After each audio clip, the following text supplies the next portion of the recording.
अब मुंह मत मेरा खुलवाइए कि विभाग को किसने गड़बड़ाया। अरे माने कि कार्रवाई करने में मैं पीछे नहीं रहता हूं। अंचल अधिकारी सुधरो या सुधारेंगे। माननीय अध्यक्ष महोदय, माननीय सदस्य का जो प्रश्न आया है, इस प्रश्न के आलोक में मैं एक बात बताना चाहूंगा कि जो 15% DCLR का निष्पादन का मैंने कहा है और आज के तिथि में वो करीब 68% हुआ है।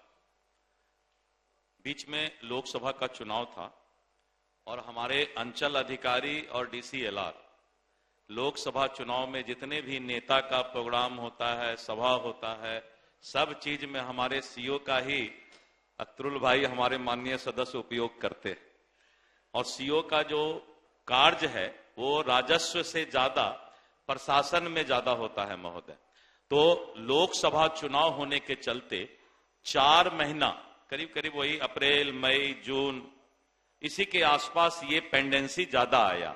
लेकिन अब हमने इसको बहुत तेजी में सभी DCLR को और वहां के DM और कमिश्नर को एक पत्र निर्गत किया है। मैं धन्यवाद देता हूं माननीय सदस्य को कि हमने पत्र निर्गत कर दिया है DM और आयुक्त को कि किसी भी परिस्थिति में जो भी मामला पेंडिंग है उसको जल्द से जल्द निपटारा करवाएं। और मुझे लगता है कि जो लोकसभा चुनाव के अंदर पेंडेंसी आया था वो हम 2-3 महीने में इसको ज्यादा से ज्यादा निष्पादन करने में सक्षम होंगे। एक दूसरा सवाल उन्होंने किया कि कितने लोगों पर कार्रवाई की गई। तो मैं तो राजस्व मंत्री इसी के लिए जाना जाता हूं कि कार्रवाई करने में मैं पीछे नहीं रहता हूं। अंचल अधिकारी और समकक्ष ग्रेड के पदाधिकारियों के 180 पदाधिकारी के विरुद्ध मैंने कार्रवाई किया। 180। 139 CO का मैंने अभी वेतन रोक दिया है। सुधरो या सुधारेंगे। तो इसलिए माननीय सदस्य एकदम निश्चित रहें। अब आप जवाब दीजिए अपना।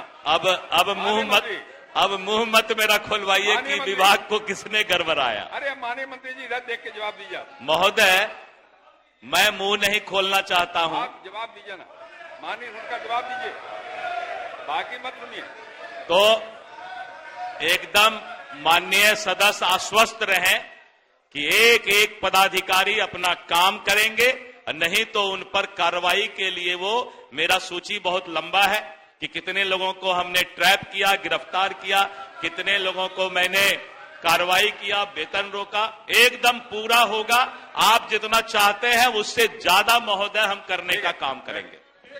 अरे भाई आप सर जिले के आदमी आप गंभीर मसला सर, एक पूरा तो पूछ दिया।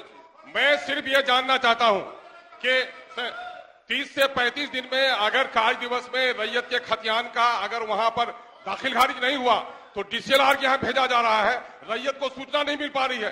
जो DCLR के नाम से लोग 15 से 20 हजार रिश्वत दे रहे हैं। मेरा मुतालबा है कि जिस तरह से परिमार्जिन 2 इन्होंने जारी किया है, एक अवसर बिहार में दिया जाए कि जितने केवाला को इन्होंने अस्वीकृत किया है अंचल स्तर पर, DCLR के यहाँ भेजा है, अंचल स्तर पर ही उसको दाखिल खारिज 2 के नाम से करे और वो सक्षम पदाधिकारी को खड़ा करके DCLR से मुक्ति दे उसको।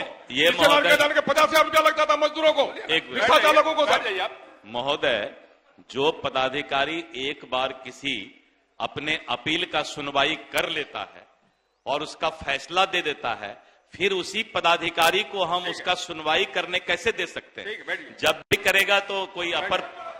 श्री पवन कुमार जायसवाल उत्तर संलग्न है। एक पूरा पूछिए बस। एक अध्यक्ष महोदय, टाइम हो गया। DM पूर्वी चंपारण ने अपने प्रतिवेदन में स्वीकार किया है कि ढाका विधानसभा के 2 विद्यालय, उत्क्रमित उच्चतर माध्यमिक विद्यालय फुलवड़िया और उत्क्रमित उच्चतर माध्यमिक विद्यालय पचपकरी का भवन निर्मित जमीन को CO ने दाखिल खारिज करके और जमाबंदी कायम कर दिया दूसरे व्यक्ति के नाम पर। ये काफी गंभीर मामला है, माननीय मंत्री जी के संज्ञान में है। माननीय मंत्री जी ने कार्रवाई करने की बात कही है। हम ये चाहते हैं कि इस मामले में संबंधित अंचलाधिकारी, संबंधित कर्मचारी और संबंधित CI और क्रेता विक्रेता के विरुद्ध प्राथमिकी दर्ज हो चुकी। भवन बना हुआ हाई स्कूल का है, उसका जमाबंदी कैसे कायम हो सकता है? माननीय अध्यक्ष महोदय, मुझे इस विभाग का मंत्री बनने में थोड़ा देर हो गया, इसीलिए कार्रवाई में देर हुआ।